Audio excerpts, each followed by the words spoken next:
What's going on, listeners? Greg Helbeck here. Welcome back to another episode of Pave the Way Podcast. I'm here with my buddy Anthony Michael, which is an easy name to pronounce. I've had some interesting ones over the years, and we're going to talk today about his journey as a real estate investor. He's also in the military, correct? Yeah, full-time Exactly. active So duty. he's Yep. full-time in the military doing deals, got hard money. He's got a hard money business. The guy's an absolute beast. We connected, I think, on Instagram, and I'm like, dude, I got to get you on the show, bro. I got to get you on the show. And I know we're going to have a lot of valuable stuff to talk about today. So before we get into the nuts and bolts of your expertise, can you give the listeners a little background on, kind of who you are and how you got to where you got to so far? Yeah, man. So Anthony Michael, I'm currently stationed down here in Air Station Miami, down in South Florida. And basically it all started from Bigger Pockets, man. I mean, I think it was about two and a half years ago. I was on my way back from a ski trip in North Carolina with my wife. And I was telling my wife, we were in the car, and I'm like, hey, we got a little bit of savings, in the bank now. I think we had like 20 grand at the time, which is pretty substantial for anybody. And I told her, I was like, look, instead of listening to music on the way home, let's listen to a podcast about how we can, potentially get this money rolling and making more money. Like the mindset was there. It's just the execution was what I was unsure of. So she searched up, I think like stock trading podcasts or something like that. And it just sounded like really like gambly and boring. And I'm like, listen, let's let's segue into something else. So she's like, well, what about like real estate or something? So Bigger Pockets, I think we ended up listening to about 8.5 hours of podcasts on the way home. And I mean, dude, that just got me fired up. And I was just like, I went into like knowledge cramp mode. Like, what can I consume? How do I get into this? Like, what's the easy way about it? And by trade, I'm just like I'm pretty an analytical like thinker the majority of the time. I try not to act with emotion because that generally gets you in trouble Yes.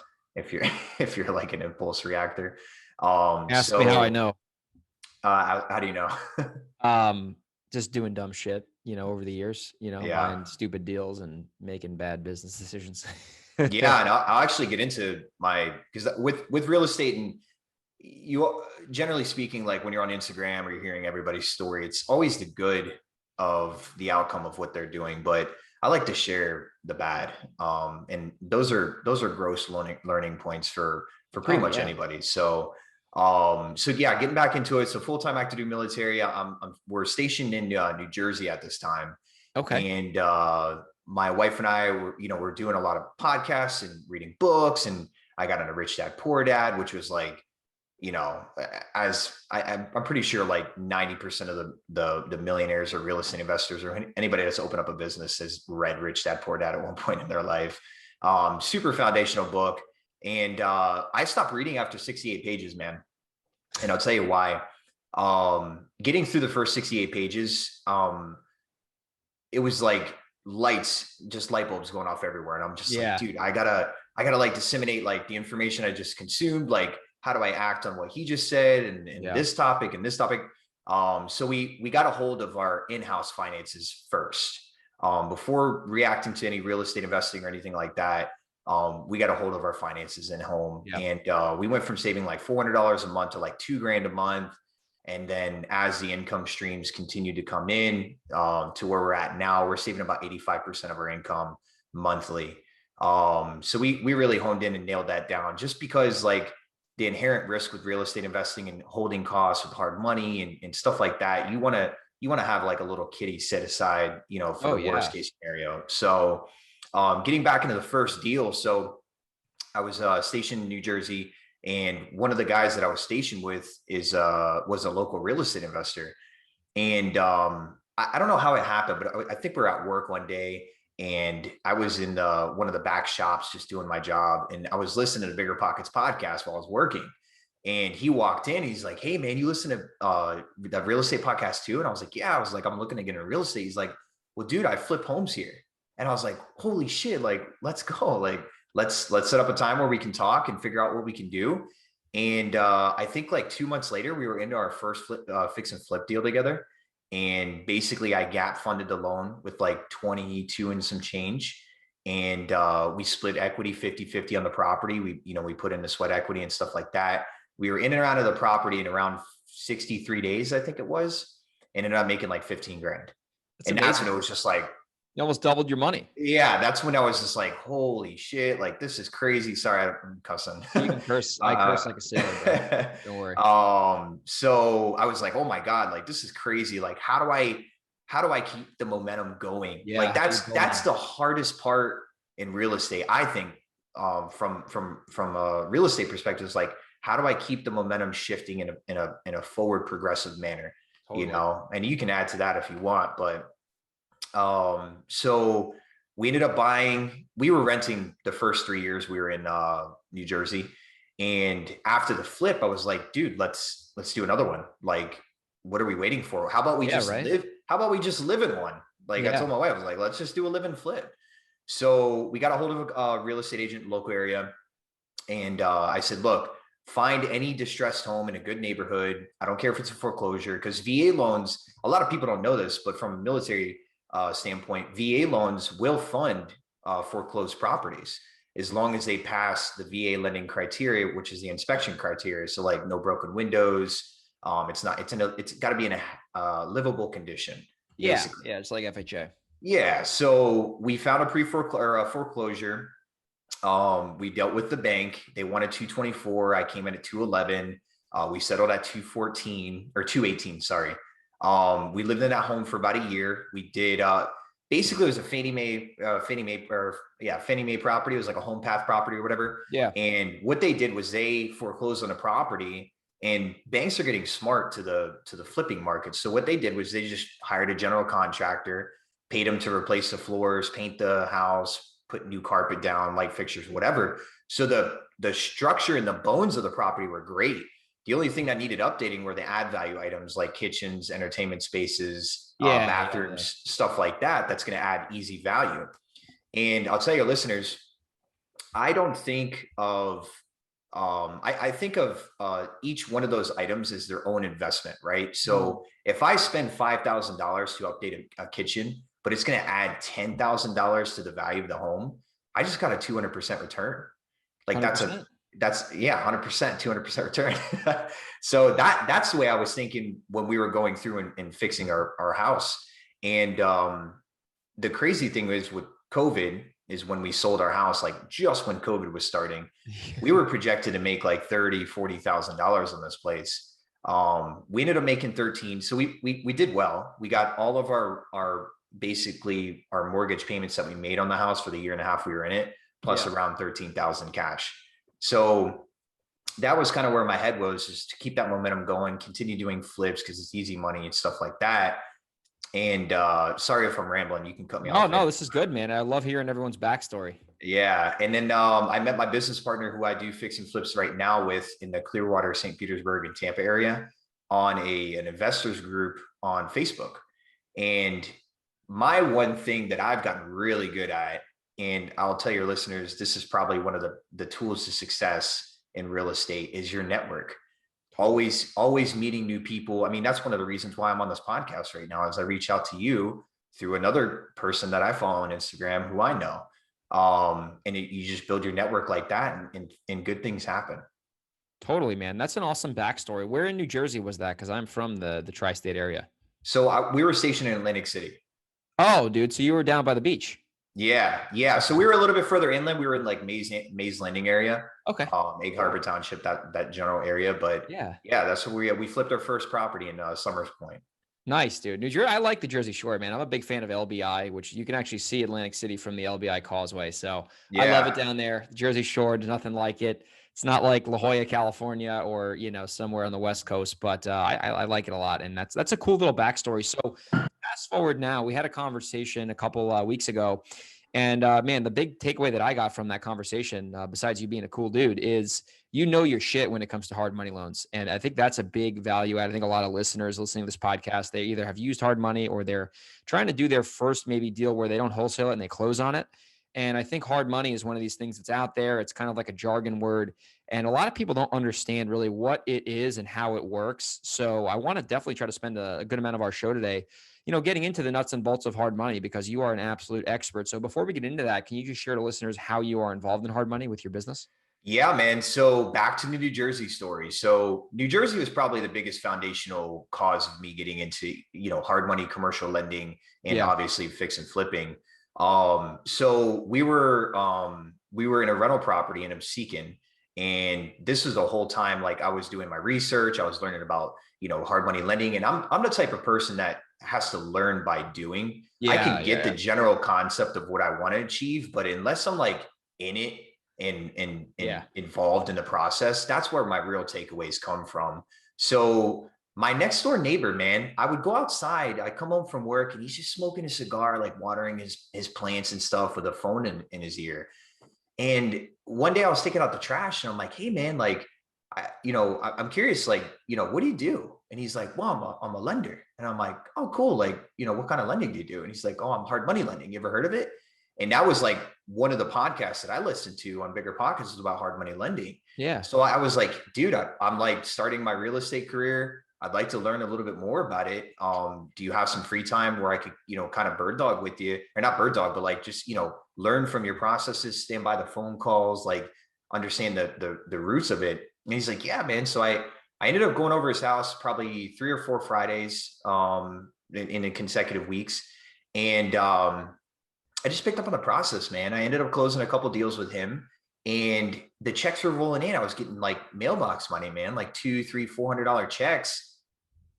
And I wasn't really doing anything. I was just making phone calls, and it was crazy. The concept to me was like, I'm basically exchanging my free time for monetary value. Yeah, dude, that's And, awesome. and that's where the real light bulb started. And I didn't really pick up on it or know how to execute, I would say, on how I can monetize that, because I do come from a sales background. My parents still own a furniture company in North Carolina. And I spent my summers listening to my parents close furniture deals on the floor. Like I know how to talk to clients, know how to negotiate. Like subconsciously I was picking up on it, but I didn't realize what I learned Yeah. until Yeah. I started getting into it. So my first deal with the Facebook guy that I met, who's now my business partner, was a flip in Clearwater, Florida. And the lender that I called for my flip was willing to work with first time investors or second, non-seasoned Newer investors. investors. Yeah. Yeah, newer. Exactly. So I got on the phone with him halfway through my project, and I was like, hey man, I'm kind of interested in working for you. I have a little bit of a hard money lending background for what I did, with the guy in New Jersey. Yeah. And he's like, all right. He's like, well, what do you want? And I was like, listen, give me $1,500 a month as a marketing salary and a half a point on commission on every loan that I bring you. That was $28 million in loans ago, and about 2 years later. Holy shit, dude. I That's awesome. brought, yeah, man. So I built a relationship with him. Him and I are like best friends now. Really, we'll do anything for each other. He's actually flying down this summer to meet me in person for the first time, which is Yeah. Yeah. It's funny with COVID. mind-boggling, man. So, um, but I guess the real like learning point in that is you don't know what you're going to get into unless knowledge the knowledge of something will create opportunity, because knowledge allows you to see the opportunity when it presents itself. Dude, So when that's I a put, nugget. yeah, Ooh. so mic drop. So when I presented myself in that way, I recognized what his company's flaws were. And he wasn't on the world's biggest real estate network, which is Bigger Pockets. No. So what I did was I brought his company to Bigger Pockets, and I ran that side of the house for his company. And 2 years later, we're the number one rated hard money lender on Bigger Pockets now. Dude, that is freaking amazing, especially doing this as a full-time military person. That is just unbelievable, bro. I'm super proud of you. And I'm not just saying that to sound like a Yeah, I cheerleader. I'm appreciate it, being real, man. dude. That is not easy, dude, especially now there's a lot of lenders out there. So when it comes to hard money, man, at the end of the day, what do you see the biggest, I guess, landmines when it comes to people looking for hard money? Because I see a lot of new investors. They just don't know their ass from their elbow, which is like everyone. I mean, when everyone gets started, they just don't know what they don't know. So what are like Yeah. one or two landmines that you see from some of these hard money, people? and it's some things that they can avoid, because I always try to make these podcasts not only about successes, but like also trying to avoid failures, like borrowing money from a bad company or, getting taken advantage of, just so everyone can go into these deals with their eyes open. Yeah. So I think there's a lot of different points I could dive into, but I think the strong point, and I just did a video about this the other day, is the negative connotation that comes with hard money lending. I think hard money lending, usually when a newer investor hears about it, it's in a negative light. And I just don't think that's the case, because without hard money lending, I wouldn't be where I'm at right now, where I'm flipping, 8 to 12 properties a year. And I have basically no money out of my pocket. Right. So as a hard money lender and a newer investor, you're going to come to the table with some skin in the game. A lot of newer investors think that, oh, there's no money down deals. Yeah, that's absolutely a thing. Right. But the only way that you're going to get to a no money down deal is when you build relationships by doing deals with private money lenders, which can, in a sense, and this is what I do in my own personal business structure. I only have enough personal capital for the down payment on 2, 3, 4 properties at a time. Right. So what I'll do is I'll reach out to my network that I built. Remember, we were talking about networking earlier. And I'll say, hey, look, I have this property. Here are the numbers. Here's your turn time on your money, and I need this much. And they're happy to lend it out to you, because I have some experience now, and I have a proven track record of doing good projects. So don't think hard money is going to be 100% financing, no skin in the game. They're taking all the risks. That's just not the case. Yes. Yeah. Secondly, I would like to state that newer investors get FOMO, fear of missing out. They see a property, it's under contract, it's usually by a wholesaler, and the wholesaler has crazy skewed numbers, right? And the prospective buyer, the newer investor, generally believes those numbers because it's coming from a quote unquote reputable wholesaler, right? And I can't tell you how many loans died at the finish line just because the value wasn't there in which the newer investor was expecting. So I'll give you an example. So we had a person not too long ago asked for a loan for $240,000 on the purchase. It was Where was 40. The house? I want to say it was in South Carolina. Okay, so somewhere down. I talk to so many damn people a day. It's hard for me to remember, but he was like, dude, the ARV is $400 all day. $240,000 purchase with a 40K rehab. You're looking at $290, $295 all in with holding costs, and a $440,000 after repair value. I was like, red flags go up when I hear. Yeah, that sounds too. That's like, dude, they're giving the house away. Yeah. And then I looked at the house on Zillow's on the market for 113 days. And I'm like, I don't know. So I said, okay, I'll shake a stick at whatever you want me to do, right? Because I'm here to serve you. And if those numbers are right, I mean, dude, you're well on your way to make a 6-figure outcome, right? So the appraisal came back, and the after repair value was 320. Oh. What they don't tell you about buying deals. Exactly. So the investor was like, well, hey, can you guys still fund it? And I was like, yeah, we can still fund it, but you're going to have to put like 40% down, because 75% loan to value is the original purchase price plus the rehab to the after repair value. So you take the after repair value, multiply it by 0.75. That's what your all-in cost should be around for us to be able to fund a deal at a certain down payment. Well, when you go beyond those thresholds and you're up to 85 and 90% LTV, you have to come up with the rest of the money to make that, to fill that void and fill that gap. And that's where they're like, oh, I don't have, $70,000. I only had, 20 or 30. I said, well, we can still do the deal. You're probably going to have to source some private money to get it done. And they don't know anything about it. They're, they freak out, and it's our fault. Of course, it's our fault. It's not the wholesaler's fault. It's not anybody's fault. It's the appraiser's fault and then our fault. So one thing I would say, run your own numbers. Even I still today, if I'm looking at prospective property, it takes 2 seconds to call a reputable broker in that area and say, hey, listen, I have this property. I'm getting ready to fix and flip it. I'm interested in listing this property with your company. What do you think this property would be worth? Most realtors will take the time of day to comp that price. They'll send you a couple comps to suffice what you think the after repair value is. And if it's way off, and I say way off in figures of like 30,000 or more, then it's probably a bad deal. 100%. And the wholesaler's trying to sell, dog shit to dumb dogs. You know what I mean? Exactly. Yeah. And that is a great point. I'm glad you mentioned that, because if you don't know what you're getting into and you believe a wholesaler, and listen, I wholesale a ton of houses myself, but at the end of the day, it's always buyer beware. It's, hey, this is what I'm selling it for.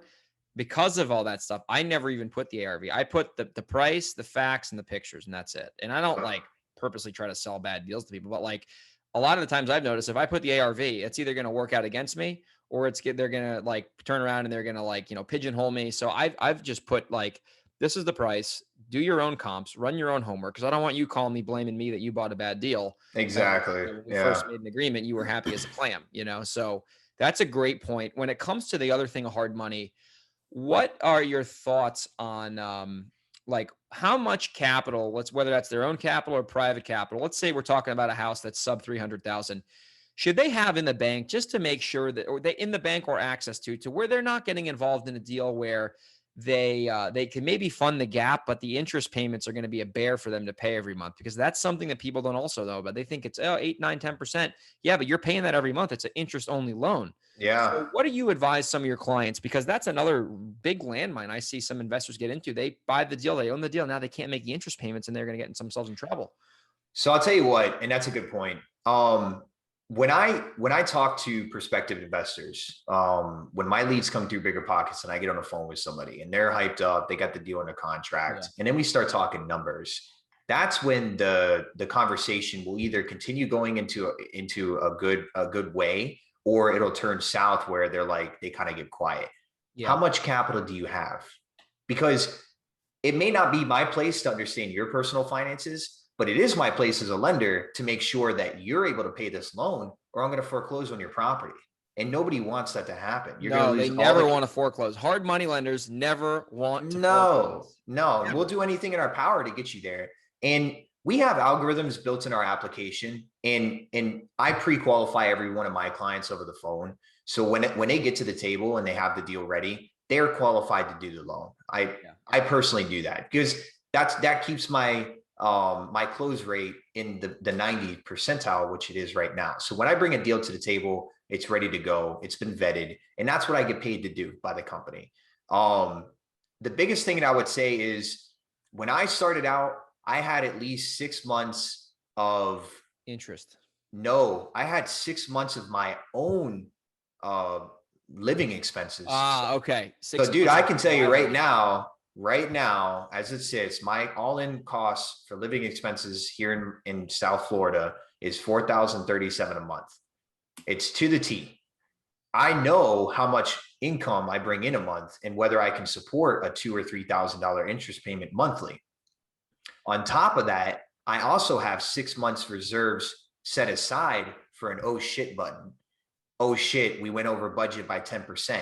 When you have your rehab budget set in stone with a hard money lender, there is no extra money. We don't give you, if it's $50,000 of rehab and now you're going to be at 65 because of foundation issue, or you had to replace the roof and you didn't think you had to, that's got to come out of your pocket. 100%. You have to have those contingencies in place to be able to afford something like that. And we've had people come back to us and we told them right out of the gate, hey, this 100K rehab that you're doing on this property, and my business partner and I are flippers, so we know by looking at pictures. I've analyzed enough deals now where I know what a property's it's gonna cost to rehab.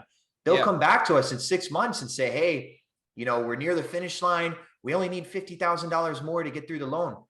I'm like, dude, you should have worked that into your rehab budget when you first got into the property. Like, it's not my fault that you negated that you ran out of money. Yeah, exactly. Like, I'm not here to hold your hand as a real estate investor. Like, I'm here to fund your deal and do whatever I can to help you out throughout the process. I'll even structure an LLC for you, not for you, but I'll tell you how it works and how where you can do, where you can go to stand one up. We'll give them tips and tricks. Like, here's a little nugget for your crowd. If you're using a hard money loan and your draws are in the rear, which means that you do the work up front and then you get paid back on a draw schedule or an unlimited draw, use a 2% cashback credit card for your business. You can actually make money by funding your own rehab, and then the hard money lender pays off your credit card monthly whenever it's due. That's a huge nugget. That's a bomb. Boom. Right? So a lot of people don't think about that. They're like, well, I got to be out of pocket this certain amount of money. I said, no, go open up a Spark Capital One cashback credit card, and it gives you 2% unlimited cash back on every transaction. The minimum credit line is 15 grand. If you can't get your project started on 15 grand, you can pay contractors on Cash App or PayPal invoices, which run through your credit card. Everything can be put on a credit card. 100%. So you don't have to have personal capital out. But 100%. I tell most real estate investors that are newer, obviously the seasoned ones know this, and they have capital to back it up. If not, I work in a 10% over budget on rehab, period. If it's going to be 50,000, go 55. You know what I mean? Yes. And then I also go 5% under the after repair value, that what I'm thinking of, because you have to account for hold time, and maybe you have to take a little bit lower offer than when you initially, listed it at. If the deal is still profitable with those parameters in place, and you're making what you want to make, what your parameter of net profit is, then you have a good deal. 100% you do. And that's the way to do it, because you rather have lower-ish expectations on the numbers and then be pleasantly surprised versus being like, oh, I'm going to sell this for $350. And then all of a sudden you sell it for $330 and you go, shit. Yeah. My $40,000 profit just dropped by 50%. Yep. That's a big, big deal for people listening. If you're not, even if you're a new investor, we have if you're an experience, there's a lot of experienced guys listening to this. They need to hear this too, because if you renovate at scale, there's tons of mistakes that are always made, no matter how many projects you've done. And that's such a good nugget on funding the rehab with a credit card, because at the end of the day, if you're going to get paid back from the lender, float it on a credit card, get the 2%, and all of a sudden you're not in a tough position financially. And I want to share a quick story actually on hard money, because I remember my first real big deal I took down. I made a 6 figures profit on it, but I borrowed hard money, and I was scared kind of shitless to do it, because I was like, oh, I was wholesaling. I was paying cash for properties in Texas. They were cheap. And I remember I knew I was able to borrow hard money because I had saved up enough money, like you said, to not only pay for my personal stuff, but to also pay for like a year's worth of hard money interest if I had to. I had it in a separate bank account because I didn't want to oh my God, how am I going to pay this hard money payment this month? Like I had that money tucked away in a separate bank account. Therefore, I could focus on the project and not making the hard money payment and not being worried about making the hard money payment. Man, those are just a few golden nuggets you've given everyone so far. Now, next question on the hard money side, what are you seeing in terms of under people being approved to borrow?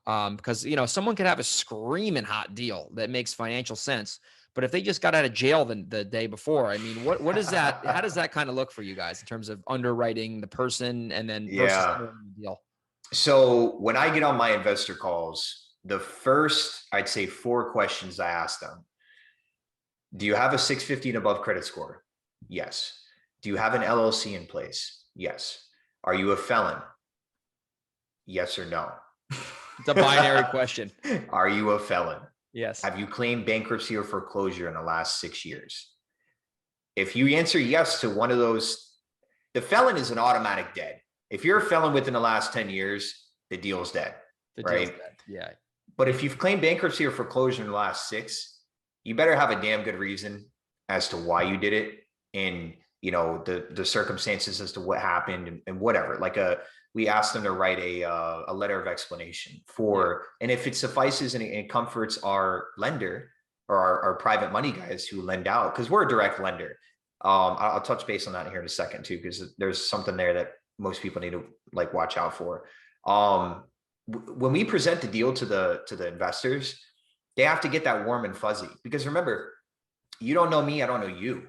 All they're looking at is data and information on a sheet. How's their credit? Have they claimed bankruptcy or foreclosure? How's their financial position? If you're a newer investor, we require 20% down on the purchase price of the property. We'll fund 100% of the rehab for you, but we need to look at your financials and make sure that, hey, you can afford the 20% and at least 6 months of holding costs and interest reserves. If you don't have that, you need to figure out how to get that, right? So we almost underwrite the person themselves from their own financial standpoint. Yeah, and smart. we make the assumption that, well, not an assumption, but we make the decision like, hey, these guys are financially worthy to take on this project with this loan at this interest rate, period. Those are like the 4 or 5 pre-qualification standards. There's obviously a little bit more that goes into that. I won't get it because we'll be talking for a fucking hour, but those are like the foundational pre-qualifications for a company like us. That makes sense. Real quick. So on the direct lender / broker. I'm glad you brought this up. Yeah. So a direct lender has a portfolio of millionaires that fund directly these deals. And the direct lender is able to offer you the same loan structure for a much lower cost because we don't have a second or a middleman, right? When you go to a hard money lender, be careful about, it'll say in your term sheet, loan origination points, broker origination points. You could be paying 1 to 3% more upfront on the loan when you could have just went to a direct lender and saved yourself 3% of the total loan amount. And that's sitting in your pocket. So be careful with direct lender vice broker lenders. No, that's a great nugget, dude. That is a great nugget. I love the topic of hard money because I think real estate is a fascinating business, but I really like the real estate finance side because I love it, man. I like numbers, dude. I like the note business, which is another curious business. I dabble in, buying distressed debt. So as we start to, I want to keep these shows around 25, 35 minutes. So I want to make sure that we respect your time because you're a busy man. So wrapping up the hard money topic here. So you're really, like I said, I could talk about this for hours. So is there any final, insights you'd like to share with our listeners on, doing hard money, borrowing hard money the right way, just as we start to conclude our episode today?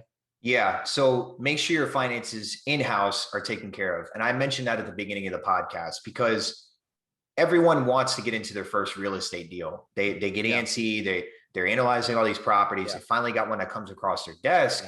Well, they don't want to let it go.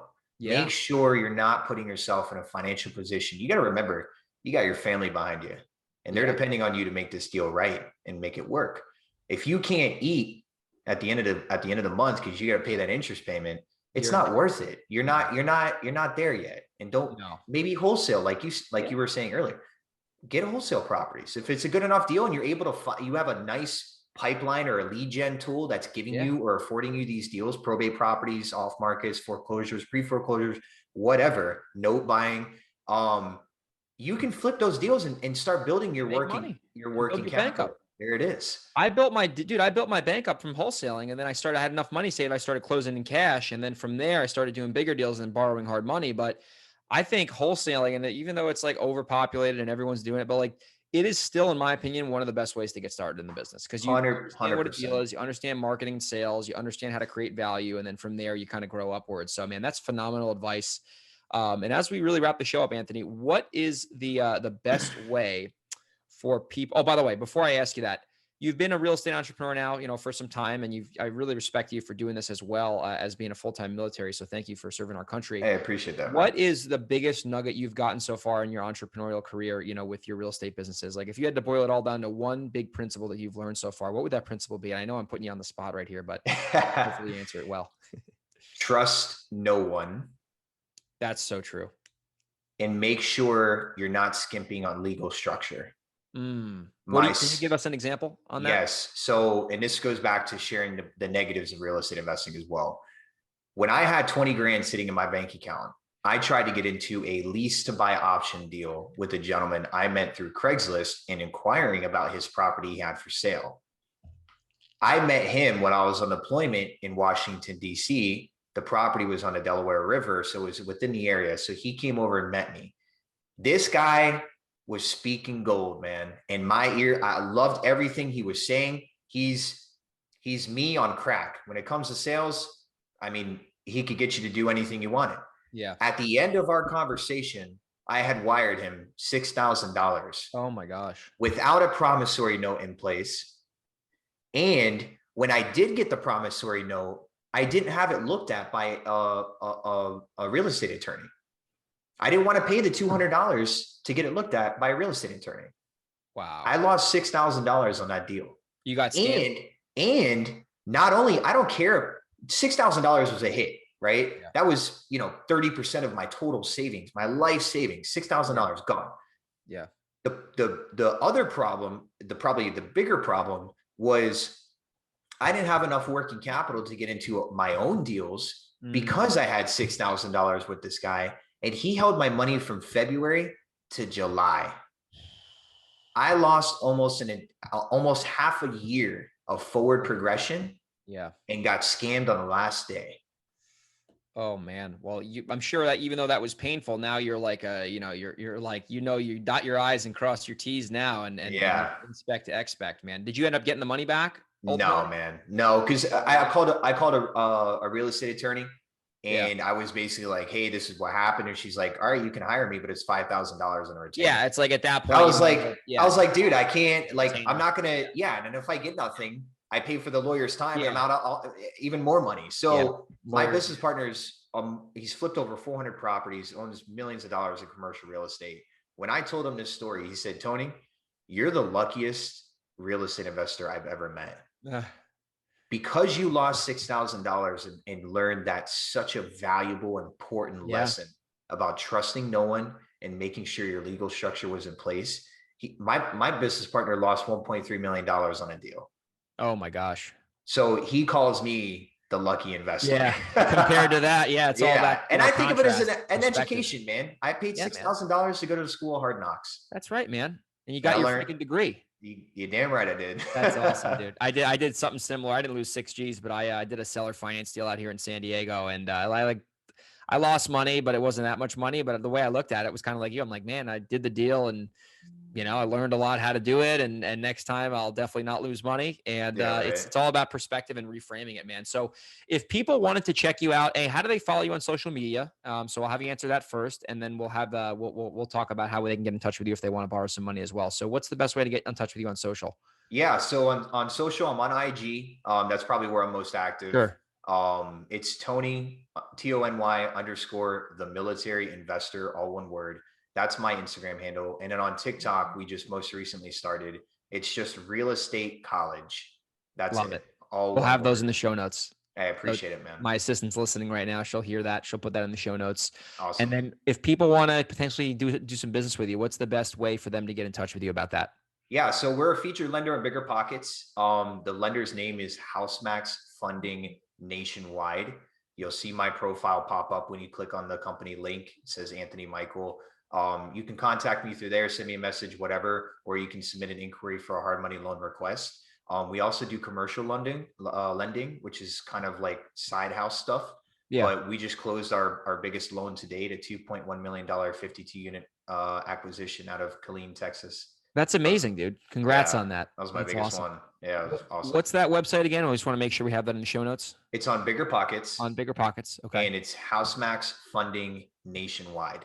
HouseMax Funding Nationwide. Okay, we'll make sure we have that there and we'll have it all linked up. So appreciate it, brother. Listen, dude, I could talk to you for hours and I'm looking forward to seeing you next time I'm in Miami. Big fan of Miami, by the way. Oh yeah, you got an Airbnb down here in Davie, brother. So yeah, dude. You're more than welcome. Sweet. Well, listen, man, I hope you have a great day. That was a great interview and I'm sure the listeners have all gotten a lot of value from it. Thank you so much for your valuable time. Yes, sir. Thank you.